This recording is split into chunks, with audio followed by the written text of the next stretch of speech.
NSD news కి స్వాగతం. బులెటిన్ల ముందుగా హెడ్లైన్స్ చూద్దాం.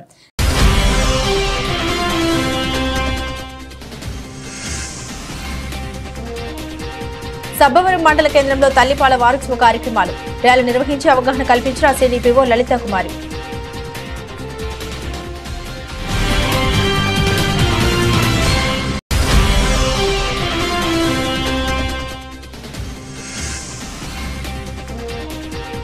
ఎమ్మెల్సీ ఎన్నికల్లో కూటమి పోటీ చేయడం అవివేకం. వైసీపీ విశాఖ ఎమ్మెల్సీ అభ్యర్థి బొత్స సత్యనారాయణ ఆసక్తికర వ్యాఖ్యలు.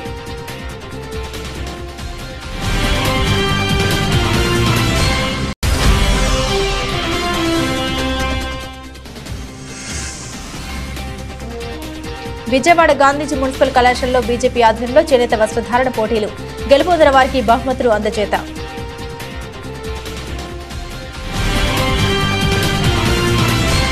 సబ్బవరం మండల కేంద్రంలో మహిళా శిశు సంక్షేమ శాఖ మరియు వైద్య ఆరోగ్య శాఖ సమన్వయంతో ప్రాజెక్టు స్థాయిలో మంగళవారం తల్లిపాల వారోత్సవ కార్యక్రమం జరిగింది. ఈ సందర్భంగా ర్యాలీ నిర్వహించి 3 రోడ్ల జంక్షన్ లో మానవహారంగా ఏర్పడి స్లోగన్స్ చెబుతూ అవగాహన కల్పించారు. ఈ సందర్భంగా సిడిపిఓ లలిత కుమారి మాట్లాడారు. ఆగస్టు 1వ తేదీ నుండి 7వ తేదీ వరకు గర్భిణులకు, బాలింతలకు, చిన్నపిల్లల తల్లులకు తల్లిపాల ప్రాముఖ్యత గురించి గ్రామ స్థాయిలోనూ మండల స్థాయిలోనూ అవగాహన కార్యక్రమాలు నిర్వహించడం జరుగుతుందని తెలిపారు. తల్లి గర్భం దాల్చిన దగ్గర నుండి బిడ్డకు 2 సంవత్సరాల నిండే వరకు మొత్తం 1000 రోజులని, ఈ 1000 రోజుల్లో పిల్లల్లో ఎదుగుదల 1% జరుగుతుందన్నారు. ముఖ్యంగా ఈ వయసులో పిల్లల యొక్క మేధాశక్తి 80% జరుగుతుందని, దానికి తల్లిపాలు ఎంతో తోడ్పడతాయన్నారు. దానితో పాటు పిల్లల్లో రోగ నిరోధక శక్తిని కూడా పెంపొందిస్తుందని తెలిపారు. అటువంటి తల్లిపాలను ప్రతి బిడ్డకు తల్లులు అందించాలని, కాన్పు జరిగిన వెంటనే ముర్రిపాలు పట్టించాలన్నారు. అలాగే పిల్లలకు 6 నెలల వరకు కేవలం తల్లిపాలు మాత్రమే పట్టించాలన్నారు. ఈ కార్యక్రమంలో సిడిపిఓ సబ్బవరం వారి ఆధ్వర్యంలో ఎంపీడీఓ రామ్మోహన్ రావు, ఏవో షేక్స్ బాబురావు, ఈవోపీఆర్డీ మహేష్ వారి సమక్షంలో వైద్య ఆరోగ్య శాఖ ప్రతినిధి సిహెచ్ఓ స్వర్ణలత, ఐసీడీఎస్ సూపర్వైజర్లు, సిబ్బంది, అంగన్వాడీ కార్యకర్తలు, ఆశా వర్కర్లు తదితరులు పాల్గొన్నారు. ఈరోజు మనకి ఆగస్టు 1వ తారీఖు నుంచి 8వ తారీఖు వరకు తల్లిపాల వారోత్సవాలన్నీ రాష్ట్ర వ్యాప్తంగా కూడా మహిళా సంక్షేమ శాఖ మరియు హెల్త్ డిపార్ట్మెంట్ కోఆర్డినేషన్తో ఈ వారం రోజులు కూడా ఈ తల్లిపాల వారోత్సవాలు అనేవి నిర్వహించడం జరుగుతుంది. దీని యొక్క ముఖ్య ఉద్దేశం ఏంటంటే తల్లిపాల ప్రాముఖ్యత గురించి కాబోయే తల్లులకి, అలాగే బాలింతలకి, పాలిచ్చే తల్లులందరికీ కూడా ఈ తల్లిపాల ఆవశ్యకతను తెలియజేస్తూ వాళ్ళకి తల్లిపాలు ఇచ్చే విధంగా వాళ్ళకి అవగాహన కల్పించే ఉద్దేశంతో ఈ తల్లిపాల వారోత్సవాలను నిర్వహించడం జరిగింది. అలాగే మొదటి 2 సంవత్సరాల బిడ్డ గర్భం దాల్చి నుంచి, తల్లి గర్భం దాల్చి నుంచి బిడ్డకు 2 సంవత్సరాలు నిండినంత వరకు మనిషి జీవితంలో అత్యధికంగా బరువు కానీ, ఎత్తు కానీ, మేధాశక్తి కానీ పిల్లల్లో ఎక్కువ శాతం ఉంటుంది. దానికి తల్లిపాలు ఎంతో దోహదం చేస్తాయి. కాబట్టి ఆ తల్లిపాల గురించి అవగాహన పెంపొందించాలనే ఉద్దేశంతో ఈ వారం రోజులు కూడా వివిధ కార్యక్రమాల ద్వారా గ్రామ స్థాయిలో, మండల స్థాయిలో, ప్రాజెక్ట్ లెవెల్లో కూడా ఈ కార్యక్రమాలు అనేవి నిర్వహించడం జరుగుతుంది. అందులో భాగంగానే ఇవాళ మెడికల్ డిపార్ట్మెంటు, ఇటు పంచాయతీరాజ్ డిపార్ట్మెంటు, అలాగే ఐసీడీఎస్ సహకారంతో ఇవాళ ప్రాజెక్ట్ లెవెల్లో ఒక ర్యాలీ అనేది నిర్వహించి తల్లులందరికీ కూడా ఈ అవగాహన అనేది. ఎమ్మెల్సీ ఎన్నికల్లో కూటమి పోటీ చేయడం అవివేకమే అవుతుందని వైఎస్ఆర్ కాంగ్రెస్ పార్టీ ఎమ్మెల్సీ అభ్యర్థి బొత్స సత్యనారాయణ తెలిపారు. మంగళవారం నర్సీపట్నం మాజీ ఎమ్మెల్యే పేట్ల ఉమాశంకర్ గణేష్ క్యాంపు కార్యాలయంలో నియోజకవర్గంలోని ఎంపీటీసీలు, జెడ్పీటీసీలు, ఎంపీపీ, మున్సిపల్ కౌన్సిలర్లతో సమావేశమయ్యారు. ఈ సందర్భంగా ఆయన మాట్లాడుతూ 400 ఓట్లు మెజార్టీ కష్టంగా కనిపిస్తుందంటే కేవలం కూటమి ఎమ్మెల్సీ ఎన్నికల్లో అభ్యర్థిని పెట్టాలనుకోవడం ధర్మమా అని ప్రశ్నించారు. గడిచిన ఎమ్మెల్సీ ఎన్నికల్లో వైఎస్ఆర్ కాంగ్రెస్ పార్టీ కన్నా కేవలం 50 ఓట్లు అధికంగా ఉన్నాయనే కారణంతో అప్పట్లో వైఎస్ఆర్ కాంగ్రెస్ పార్టీ అధికారంలో ఉన్నప్పటికీ పోటీ చేయలేదనే విషయాన్ని గుర్తు చేశారు. ఈ ఎన్నికల్లో వైసీపీని గెలిపించడం ద్వారా మన గౌరవాన్ని మనం కాపాడుకున్నట్లు అవుతుందని తెలిపారు. ఈ సమావేశంలో మాజీ ఉప ముఖ్యమంత్రి బూడి ముత్యాల నాయుడు, మాజీ మంత్రి కారుమూరి నాగేశ్వరరావు, చోడవరం మాజీ ఎమ్మెల్యే కారణం ధర్మశ్రీ, మాజీ ఎమ్మెల్సీ డివి సూర్యనారాయణరాజు, రుత్తల ఎర్రపాత్రుడు, చింతకాళ్ల సన్యాసి పాత్రుడు, బోలెం నరసింహమూర్తి తదితరులు పాల్గొన్నారు.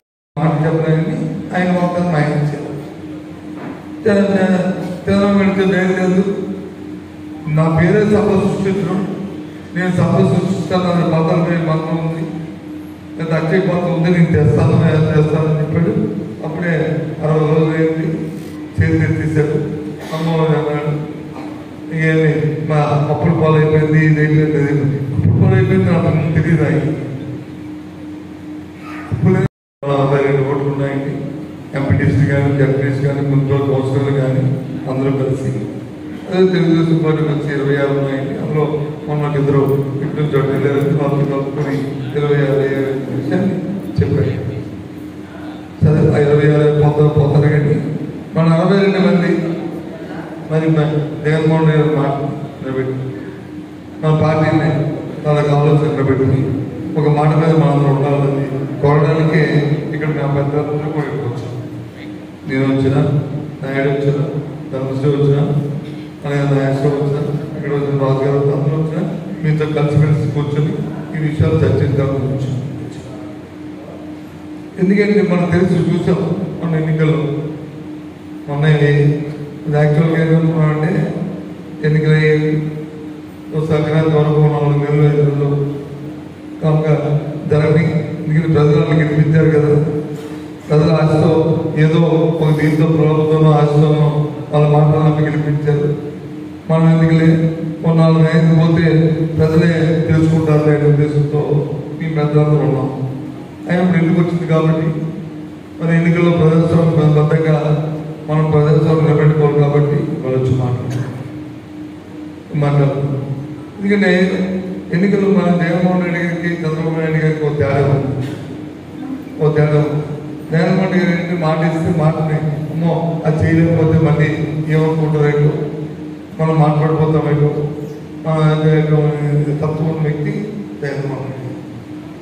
అది వయసు రీత్యా అవ్వచ్చు, అనుభవంతో అవ్వచ్చు, లేదా తండ్రి గారి వారసత్వం అవ్వచ్చు, అనుభవం లేకపోవచ్చు, తండ్రి గారి వారసత్వం అవ్వచ్చు, రాజకీయ లోకం తెలియకపోవచ్చు. ఆ ఎన్నికల్లో మొన్న రోజున విజయవాడలో మన నాయకులు జగన్మోహన్ రెడ్డి గారు జిల్లాలో ప్రజలందరినీ కూర్చోబెట్టి మనందరినీ ఏం చేద్దాం ఈ ఎన్నికల గురించి ఆలోచన చేస్తాం. ఏం చేద్దాం ఎందుకంటే ప్రజాస్వామ్యాన్ని నమ్మిన వ్యక్తులుగా ఏం చేద్దాం ఎన్నికల్లో మనకి 858 ఓట్లు ఉన్నాయి మొత్తం జిల్లాలో. అందులో మనకి 600 పైసలు కోట్లు మనకు ఉన్నాయి, 200 తెలుగుదేశం పార్టీ. మరి మనం నిలబడిన ఆవశ్యకత ఉంది, ప్రజాస్వామ్యం పరిరక్షించుకోవాలి అని చెప్పుకుంటూ అభ్యర్థిని నిర్ణయించుంటారు. సరే నిలబడతా ఉన్నాం, అందరూ కలిసి ఎన్నికలకు వచ్చాం. ఎందుకంటే తెలుగుదేశం పార్టీ ఇదే ఎన్నిక 2000 ముందు కూడా జరిగినప్పుడు ఆ రోజు తెలుగుదేశం పార్టీ అధికారంలో ఉంది, వైసీపీ మన పార్టీ వచ్చి అధికారంలో లేదు. మేము అప్పటికి వారికి మనకి తేడా చూస్తే 50 కోట్ల తేడా మాత్రమే ఉంది. అయినప్పటికి కూడా వద్దులే, ఎందుకంటే 50 కోట్లు తక్కువ మనం పోటీ చేయడం అప్రజాస్వామ్యం అవుతుంది, ఈ రకంగా చేయకూడదు, వదిలేద్దామనే ఉద్దేశంతో అలా జరిగింది మాట. ఈరోజు సుమారు 400 ఓట్లు తేడా ఉంది. 400 ఓట్లు తేడా ఉంది. 400 ఓట్లు తేడా ఉంటే 400 ఓట్లని అప్రజాస్వామ్యంగా ప్రలాభంతో లేకపోతే వాళ్ళకున్న ఏదో అధికార ధర్మంతో ఇవాళ వచ్చి అపస్మాత్ చేయడానికి వాళ్ళ ఎన్నికల్లో ఒకవేళ పోటీ చేస్తే ఆ రకమైన నిర్ణయాన్ని వాళ్ళు తీసుకుంటారు. ఇది ప్రజాస్వామ్యంలో రాజకీయాల్లో ఇది మంచి. మొదటి కోరిక ఏంటంటే నర్సీపట్నం మున్సిపాలిటీలో యలమంచి మున్సిపాలిటీ కంటే సుమారుగా 20-30 రెట్లు అధికంగా పన్నులు ఉన్నాయన్న. దీని పన్నులు తగ్గించాలి, పన్నుల భారం తగ్గించాలని చెప్పి మరి గౌరవ ఆ రోజు మన పార్టీ జగన్మోహన్ రెడ్డి కోరాం. ఏదైతే కోరామో మన దయ వల్ల, ఆ జగన్ దయ వల్ల మన పెద్దలు బొత్స సత్యనారాయణ మున్సిపాలిటీ మినిస్టర్గా ఉన్నారు కనుక నిజంగా 25% పన్నులు తగ్గించిన ఘనత ఇక్కడ మన వైఎస్ఆర్ పార్టీ జగన్ రెడ్డి మన బొత్స సత్యనారాయణ గారు. ఎందుకంటే రాష్ట్రంలో పన్నులు పెంచుతారు కానీ తగ్గించేది లేదు. కానీ ఎన్నో నేను ఎంత తిరిగినప్పుడు కూడా ఆయన ఒక ధైర్యం చెప్పారు బొత్స సత్యనారాయణ గారు, మరి నీకు నాది రా బయట నేను చేసి పెడతాను చెప్పి ఇచ్చారు. నిజంగా మేము జీవితాంతో కూడా సార్ మేము రుణపడి ఉంటాం సార్. ఎందుకంటే ఎన్నారైనా సరే నర్సీపట్నంలో మున్సిపాలిటీ పన్నులు తగ్గించే ఘనత ఎవరంటే మాకు ఆ పేరు చిరస్థాయి ఉందంటే దానికి కారణం మీరు జగన్ గారు అని చెప్పి సందర్భంగా తెలియపరుస్తున్నారు. అందుకని మనందరూ కూడా రేపు జరగబోయే ఎన్నికల్లో మనందరూ కూడా కష్టపడి సార్ మాకు ఇక్కడ ఉన్నాయి సుమారుగా 90 ఉన్నాయి సార్. ఎంపీడీసీలు కానీ కౌన్సిలర్స్ కానీ అలాగే జడ్పీడీసీలు మొత్తం 90 మంది ఉన్నారు సార్. 90కి 2 చనిపోయారు సార్. ఉన్న 88 మందిలో 62 మంది మన వాళ్ళు ఉన్నారు సార్. 26 మంది టీడీపీకి సంబంధించిన వాళ్ళు ఉన్నారు కనుక మరి మీ అందరూ కూడా మీ 62 మంది మరి మీరు ఏ విధంగా చెప్తే ఆ విధంగా మీ అందరూ మీతో పాటు వెళ్ళడానికి మీ అందరూ కూడా సిద్ధంగా ఉన్నారు సార్. దయచేసి మనకి చేసిన శ్రీ బొత్స సత్యనారాయణ గారిని శాసన మండలి అభ్యర్థిగా మంగళవాడి నుంచి అభ్యర్థిగా ప్రకటించి నిరాశలో ఉన్నటువంటి మన ఎంపీటీసీ కానీ డిస్పోజ్లో ఉన్నటువంటి ఎంపీటీసీ కానీ డిస్టెంట్గా ఉన్నటువంటి కౌన్సిలర్ కానీ అందరికీ కూడా మీకేం పర్వాలేదు, ధైర్యంగా మీ వెనక మేము ఉన్నాం, మనకి చెప్పుకోవడం. అల్లూరి సీతారామరాజు జిల్లా మారుమూల గ్రామాన్ని దత్తత తీసుకున్న రాజమండ్రి జిల్లా కోర్టు ఆంధ్రప్రదేశ్ రాష్ట్ర హైకోర్టు ప్రధాన న్యాయమూర్తి రాష్ట్ర న్యాయ సేవా విభాగం ఎగ్జిక్యూటివ్ చైర్మన్ గా మరియు జిల్లా జడ్జి ఆదేశాల మేరకు అడ్డతీకల మండలంలో కనీస సౌకర్యాలు లేని మారుమూల గిరిజన గ్రామమైన డి పోలవరపాడు రాజవొమ్మంగి మండలాల్లోని ఏబీ కాలనీ గ్రామాన్ని దత్తత తీసుకున్నారు. ఈ గిరిజన గ్రామంలోని వారి యొక్క హక్కులు, చట్టాలపై అవగాహన న్యాయ విజ్ఞాన సదస్సుతో పాటుగా ఉచిత వైద్య శిబిరాలు ఏర్పాటు చేసినట్లు జిల్లా న్యాయ సేవా విభాగం కార్యదర్శి కె ప్రకాష్ బాబు తెలిపారు. ఈ మేరకు ఆయన ఆయా గ్రామాల్లో పర్యటించారు. అడ్డతీగలలో ప్రథమ శ్రేణి మ్యాజిస్ట్రేట్ గారి కోర్టు ప్రాంగణంలో ఈ మెడికల్ క్యాంపు చేయడం జరిగింది. గౌరవ రాష్ట్ర హైకోర్టు ప్రధాన న్యాయమూర్తి గారి ఆదేశాల మేరకు మరియు రాష్ట్ర న్యాయ సేవా విభాగానికి సంబంధించినటువంటి చైర్మన్ గారి యొక్క ఎగ్జిక్యూటివ్ చైర్మన్ గారి ఆదేశాల మేరకు, గౌరవ జిల్లా జడ్జి గారి ఆదేశాల మేరకు ఈ రోజున మెడికల్ క్యాంప్ ఏర్పాటు చేయడం జరిగింది. ఏంటంటే ఏజెన్సీ ప్రాంతాల్లో ఈ ఎవరైతే వెనుకబడిన జాతులు ఉన్నారో వారికి సరైనటువంటి సదుపాయాలు లేక ఇబ్బంది పడుతున్నారని గౌరవ ప్రధాన న్యాయమూర్తి గారి దృష్టికి వచ్చిన వెంట స్పెషల్ క్యాంప్స్ కండక్ట్ చేయమని, ముఖ్యంగా ఎవరికైతే రవాణా సౌకర్యం కూడా లేకుండా అక్కడికి ఎటువంటి రోడ్డు మార్గం కూడా లేనటువంటి హ్యామ్లెట్స్ని, ఇల్లాక్ ఏరియాస్ని, ఏజెన్సీ ప్రాంతాలని వెళ్ళి ఈ ఆగస్టు 15వ తారీఖు లోపున అక్కడ మెడికల్ క్యాంప్స్, న్యాయ విజ్ఞాన సదస్సులు, పట్టాదారి పాస్ పుస్తకాలు ఎలా తీసుకోవాలి, రేషన్ కార్డు ఏ విధంగా తీసుకోవాలి, అలాగే వారికి ఉండేటటువంటి హక్కులు ఏవైతే ఉన్నాయో వాటిని పరిశీలి చేయమని చెప్పడం మీదటే ఈ రోజున ఇక్కడ క్యాంపు. అలాగే రాజవొమ్మంగి మండలంలో ఉన్నటువంటి అమీనాబాదు మరియు ఇదే మండలంలో ఉన్న పోలవరపాడులో కూడా ఇవాళ ఈ క్యాంపు స్వచ్ఛతనం పచ్చదనం కార్యక్రమంలో భాగంగా నేడు రెండో రోజు నార్సింగ్ మండల కేంద్రంలో పిచ్చి మొగ్గలను తొలగించడం, మురుగు కాల్వ వద్ద నీరు నిల్వ ఉన్న ప్రదేశాల్లో ఆయిల్ బాల్స్ వేయడం, దోమల నివారణ కోసం బ్లీచింగ్ పౌడర్ చల్లడం వంటి కార్యక్రమాలు చేపట్టారు. ఈ సందర్భంగా డిప్యూటీ డిఎంహెచ్ఓ జ్ఞానేశ్వర్ మాట్లాడారు. స్వచ్ఛతనం పచ్చదనం కార్యక్రమం సందర్భంగా రెండవ రోజు కార్యక్రమాల్లో నార్సింగ్ మండలంలో పాల్గొనడం జరిగిందని, ప్రతి ఒక్కరూ వ్యక్తిగత పరిశుభ్రత పాటిస్తే ఎలాంటి రోగాలు దరిచేరవని, సీజనల్ వ్యాధులు ప్రబలకుండా ఉండేందుకు గ్రామంలో దోమల మందు, పిచికారీతో పాటుగా ఫాగింగ్ కూడా నిర్వహించడం జరుగుతుందని, ప్రతి ఒక్కరూ తమ ఇంటి పరిసర ప్రాంతాల్లో కూడా పరిశుభ్రంగా ఉంచుకోవాలని ఆయన సూచించారు. ఈ కార్యక్రమంలో మండల వైద్యాధికారి రవికుమార్, పంచాయతీ ఈవో నాగభూషణం, వైద్య సిబ్బంది, పంచాయతీ సిబ్బంది తదితరులు పాల్గొన్నారు. స్వచ్ఛదనం పచ్చదనం కార్యక్రమం నార్సింగిలో రెండో రోజున మనం ఈ పల్లె దవాఖానా చుట్టుపక్కల గ్రామాలలో మనం ఇవాళ పిచ్చి చేత మొక్కలని శుభ్రం చేయడం, అలాగే నీటి కుంటలు ఉన్న వాటిలో బ్లీచింగ్ చల్లడం, ఆయిల్ బాల్స్ కూడా వేయడం. ఈ కార్యక్రమంలో ఏంటంటే మనము మెదక్ జిల్లా రామయ్యంపేట మండల కేంద్రంలో అఖిల భారత విద్యార్థి పరిషత్ నాయకులు నిరసన కార్యక్రమాన్ని చేపట్టారు. రాష్ట్ర వ్యాప్తంగా పెండింగ్ లో ఉన్న ఉపకార వేతనాలను విడుదల చేయాలని డిమాండ్ చేస్తూ అఖిల భారతీయ విద్యార్థి పరిషత్ ఆధ్వర్యంలో నిరసన ర్యాలీ చేపట్టారు.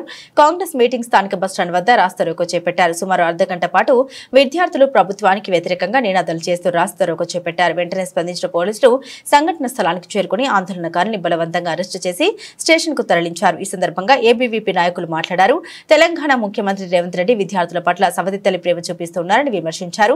ప్రభుత్వం వెంటనే స్పందించి రాష్ట్ర వ్యాప్తంగా పెండింగ్ లో ఉన్న 7,000 కోట్ల ఉపకార వేతనాన్ని విడుదల చేయాలని, లేని పక్షంలో ఆందోళన ఉధృతం చేస్తామని హెచ్చరించారు. ఈ కార్యక్రమంలో ఏబీవీపీ నాయకులు సంపత్, ప్రణయ్, మన దీక్షిత్, సతీష్, అశ్విత్, అభిషేక్, భరత్, దేవదాస్ తదితరులు పాల్గొన్నారు.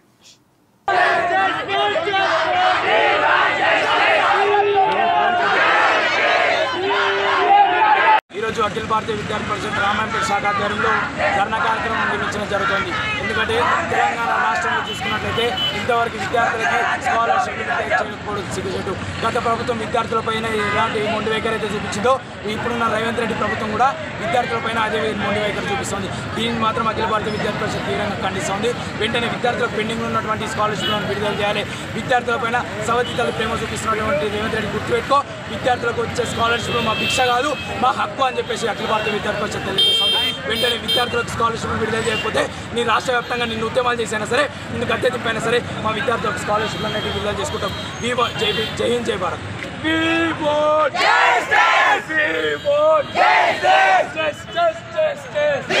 మెదక్ జిల్లా అల్లదుర్గం మండలం గడిపెద్దపూర్ గ్రామంలో ఆదివారం దారుణ హత్యకు గురైన బేతయ్య అనే వ్యక్తి కేసును అల్లదుర్గం పోలీసులు ఛేదించారు. ఈ హత్య కేసులో అల్లదుర్గం పోలీసులు దర్యాప్తు చేపట్టి 24 గంటల వ్యవధిలో నిందితుల్ని అదుపులోకి తీసుకున్నారు. మంగళవారం ఉదయం మీడియా సమావేశంలో అల్లదుర్గం సిఐ రేణుక కేసు వివరాలను వెల్లడించారు. సిఐ రేణుక మాట్లాడుతూ ముస్లాపూర్ గ్రామానికి చెందిన చిత్తారి బేతయ్య, అదే గ్రామానికి చెందిన పోచయ్య, మల్లేశంలో గడిపెద్దపూర్ శివార్లో గొడ్డలతో మెడపై నరికి అతి దారుణంగా హత్య చేశారని తెలిపారు. ఈ హత్యకు సహకరించిన మల్లేశం, రాజు, సిద్దయ్య, రమేష్ అంపైలను అరెస్ట్ చేసి రిమాండ్కు తరలించినట్లు సిఐ రేణుక తెలిపారు. 24 గంటల వ్యవధిలో కేసును ఛేదించి అల్లదుర్గం ఎస్ఐ ప్రవీణ్ రెడ్డి సిబ్బందిని సిఐ రేణుక అభినందించారు. మేము వెంటనే కేసు నమోదు చేయడం జరిగింది. కేసు నమోదు చేసిన తర్వాత ఇన్వెస్టిగేషన్లో భాగంగా, పరిశోధనలో భాగంగా నిన్న వెంటనే అల్లదుర్గం యొక్క పోలీస్ వారి యొక్క ఇమీడియట్ యాక్షన్ వల్ల, అలాగే టేక్మాల్ పోలీస్ ఒక టీం ఫామ్ చేసి ఇమీడియట్ యాక్షన్ చేసి వితిన్ 24 అవర్స్లో ఆ నేరం ఎవరు చేశారనేది తెలుసుకొని ముస్లాపూర్ గ్రామంకి, ఈ బేతయ్య ముస్లాపూర్ గ్రామం చెందిన ఆయన, అదే గ్రామంకు చెందిన ఆయన ఈ మధ్యలోనే కొద్దిగా ఆ ఊర్లో గొడవ జరగడం వల్ల గడిపెద్దపూర్ పోయి వాళ్ళ ఫ్రెండ్ దగ్గర గొర్రెల మేపుతూ జీవిస్తున్నాడు. ఈ వీళ్ళ మధ్యలో ఇప్పుడు ఎవరైతే పోచయ్య చంపినాడో, బేతయ్యను చంపింది పోచయ్య, సేమ్ అదే కులస్తులు, అదే ఇంటి పేరు, వాళ్ళు ఒకటే ఊరు ముస్లాపూర్ గ్రామమే. ఈ పోచయ్య ఏం చేసిందంటే అక్కడ ఉన్నాడు గొర్రెలు మేపుతున్న తెలియదు కానీ మధ్యాహ్నం అయినా తెలుసుకొని మల్లేశంతో తెలుసుకొని తన దగ్గర ఉన్న పందులు చంపే ఒక గొడ్డెలు ఉంది, ఆ గొడ్డెలు తీసుకొని అక్కడే చంపేసి వెంటనే ఆయన ఆ ఏదైతే చంపిన ఆయుధాలు ఉన్నాయో చెరువులో, ముస్లాపూర్ గ్రామానికి వచ్చి చెరువులో వచ్చి కడిగేసి వాటిని దాచడం జరిగింది.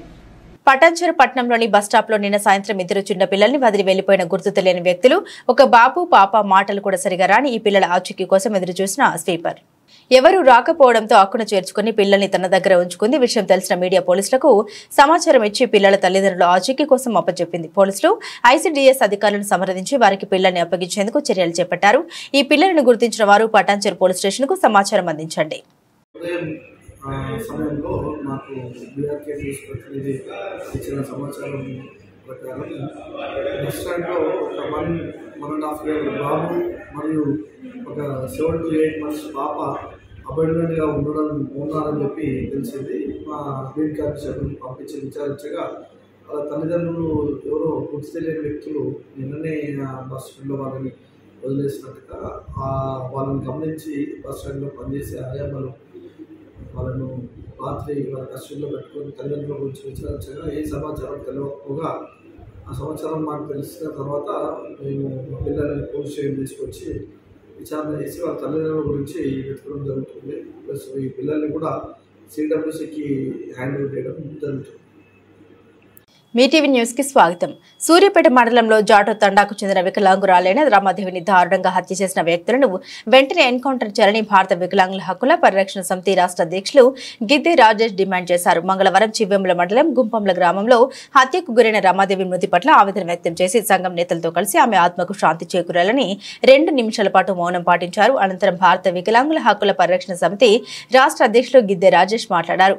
సూర్యాపేట మండలంలో జరిగిన వికలాంగురాలి హత్య ఘటన ఘటనపై రాష్ట్ర ముఖ్యమంత్రి రేవంత్ రెడ్డి వెంటనే స్పందించి హత్యకు కారణమైన వారిని వెంటనే ఎన్కౌంటర్ చేసేలా జిల్లా ఎస్పీకి ఆదేశాలు జారీ చేయాలని, రాష్ట్రంలో వికలాంగుల మహిళలపై దాడులు, అఘాయిత్యాలు, హత్యలు జరుగుతున్న రాష్ట్ర ప్రభుత్వం అంటిముట్టినట్లు వ్యవహరించడం దురదృష్టకరమని, జిల్లాలో వికలాంగురాలి హత్య జరిగితే జిల్లా మంత్రి ఉత్తమ్ కుమార్ రెడ్డి, జిల్లాలో ఉన్న ఎమ్మెల్యేలు ఎవరూ స్పందించకపోవడం దురదృష్టకరమని, రాష్ట్రంలో సకలాంగుల మహిళలపై అత్యాచారాలు జరిగితేనే ఎన్కౌంటర్లు చేసే సకలాంగుల ప్రభుత్వాలు వికలాంగుల మహిళల హత్యలు జరిగినా అంటిముట్టినట్లు వ్యవహరించడం దురదృష్టకరమని ఆవేదన వ్యక్తం చేశారు. వికలాంగురాలు రమాదేవి హత్యకు కారకులైన వారిని శిక్షించేంత వరకు, రాష్ట్రంలో వికలాంగుల అట్రాసిటీ చట్టం 2016ను సమర్థవంతంగా అమలు చేసేంత వరకు తమ సంఘం ఆధ్వర్యంలో ఆందోళన కార్యక్రమాలు ఉధృతం చేస్తామని వెల్లడించారు.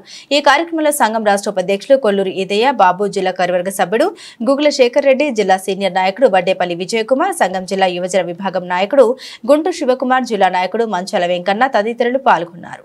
ఈరోజు సూర్యాపేట మండల పరిధిలో జాటో తండాకు సంబంధించినటువంటి మా వికలాంగురాలైనటువంటి రమాదేవిని అత్యంత దారుణంగా హత్య చేసినటువంటి వ్యక్తిని వెంటనే ఎన్కౌంటర్ చేయాలని చెప్పేసి తెలంగాణ రాష్ట్ర ముఖ్యమంత్రి రేవంత్ రెడ్డి గారికి భారత వికలాంగుల క్లబ్ ప్రొటెక్షన్ సమితి తెలంగాణ రాష్ట్ర కమిటీ పక్షాన మేము విజ్ఞప్తి చేస్తున్నాం.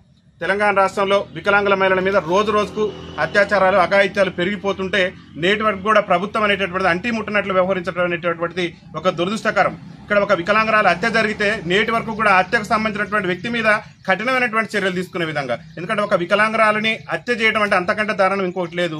ఈ రాష్ట్రంలో ఇప్పటికే వికలాంగుల మహిళల మీద అత్యాచారాలు జరిగిపోతున్నాయి. ఈ రోజు రాష్ట్ర రాజధాని కేంద్రంలో మొన్న మధ్య కాలంలోనే ఒక అంధ వికలాంగురాలు బాలిక 8 ఏళ్ల బాలిక మీద అత్యాచారం జరిగింది. 2 కళ్ళు కానటువంటి ఒక అంధ వికలాంగురాల మీద. ఈ రాష్ట్రంలో ప్రజాస్వామ్యం ఉన్నదా లేదనేది ముఖ్యమంత్రి రేవంత్ రెడ్డి గారు ఆలోచన చేయాలి. దయచేసి ముఖ్యమంత్రి గారికి భారత వికలాంగుల క్లబ్ ప్రొటెక్షన్ సమితి తెలంగాణ రాష్ట్ర కమిటీ పక్షాన ప్రత్యేక తెలంగాణ రాష్ట్రం కోసం పరితపించిన గొప్ప మేధావి ఆచార్య కొత్తపల్లి జయశంకర్ సార్ అని తెలంగాణ సామాజిక ఉద్యమకారుడు, తెలంగాణ గౌడ సంక్షేమ సంఘం రాష్ట్ర వర్కింగ్ ప్రెసిడెంట్, సూర్యాపేట జిల్లా రియల్ ఎస్టేట్ వ్యాపార అసోసియేషన్ అధ్యక్షులు, సావిత్రిబాయి పూలే జాతీయ విశిష్ట సేవ అవార్డు గ్రహీత పంతంగి వీరస్వామి గౌడ్ అన్నారు. బంగారు తెలంగాణ కోసం తన జీవితాన్ని అంకితం చేసిన పోరాట యోధుడు ఆయన. ఉద్యమ స్ఫూర్తి ప్రదాతగా ఆయన ప్రజల్ని ముందుండి నడిపించారు. ఈ కార్యక్రమంలో రియల్ ఎస్టేట్ పట్టణ అధ్యక్షుడు జలగం సత్యం గౌడ్, జిల్లా రియల్ ఎస్టేట్ గౌరవ సలహాదారు దేవత్ కిషన్ నాయక్, జిల్లా ప్రధాన కార్యదర్శి వెన్నా శ్రీనివాస్ రెడ్డి, రియల్ ఎస్టేట్ జిల్లా కోశాధికారి పాల సైతులు, పట్టణ ఉపాధ్యక్షులు ఖమ్మంపాటి అంజయ్య గౌడ్, విజయ నాయక్ తదితరులు పాల్గొన్నారు. తెలంగాణ రాష్ట్రం కోసం కొత్తపల్లి జయశంకర్ సారు తెలంగాణ రాష్ట్రం ఏర్పడడానికి ఎంతో తప్పించిన గొప్ప మేధావి జయశంకర్ సారు తన రచనల ద్వారా తెలంగాణ ఉద్యమానికి ఊపిరి పోసినటువంటి మన జాతిపిత జయశంకర్ సార్. జయశంకర్ సార్ ప్రజల్లో చైతన్యం పరిచి దగాపడ్డ ఆంధ్ర పాలకుల చేతుల్లో తెలంగాణను నీళ్లు, నియామకాల నిధులను దగాపడుతున్న తెలంగాణ రాష్ట్రాన్ని ప్రజలకు చైతన్యపరిచి ఉద్యమ స్ఫూర్తిగా నిలిచి అందరికీ చైతన్యం కల్పించి తెలంగాణ రాష్ట్రం ఏర్పడడానికి క్రియాశీలక పాత్ర పోషించినటువంటి గొప్ప మేధావి మన జయశంకర్ సార్ అనే సందర్భంగా తెలుసుకుంటున్నాం. నేటి తరం యువకులు అందరూ కూడా జయశంకర్ సార్ని స్ఫూర్తిగా తీసుకొని ఆయన ఆశయాలను కొనసాగించాలని, జయశంకర్ సార్ యొక్క నేటి ప్రపంచం ఉన్నంత వరకు తెలంగాణ ప్రజలందరూ కూడా మర్చిపోకుండా ఆయన యొక్క ఆశయ సాధనకు కృషి చేయాలని సందర్భంగా తెలియజేసుకుంటున్నాం. ఈ రోజు ప్రభుత్వ జూనియర్ కళాశాల నిమికల్లో ఆచార్య జయశంకర్ జయంతి వేడుకల్లో పాల్గొన్నారు. కళాశాల ప్రిన్సిపల్ ధారా పాండయ్య, అధ్యాపకులు మరియు అధ్యాపకేతర సిబ్బంది తదితరులు పాల్గొనడం జరిగింది. బులెటిన్ ముగించే ముందు హెడ్లైన్స్ మరోసారి.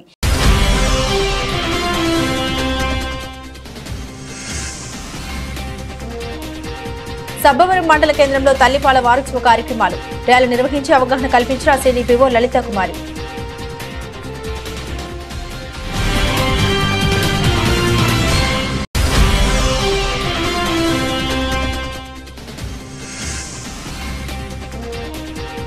ఎమ్మెల్సీ ఎన్నికల్లో కూటమి పోటీ చేయడం అవివేకం, వైసీపీ విశాఖ ఎమ్మెల్సీ అభ్యర్థి బొత్స సత్యనారాయణ ఆసక్తికర వ్యాఖ్యలు.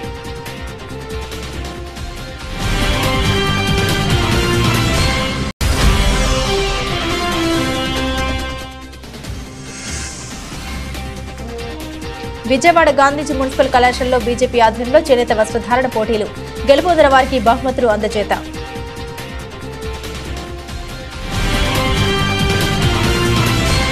ఇవి బులెటిన్ అప్డేట్స్. మరిన్ని అప్డేట్స్ కోసం చూస్తూనే ఉండండి జిల్లా వాణి న్యూస్.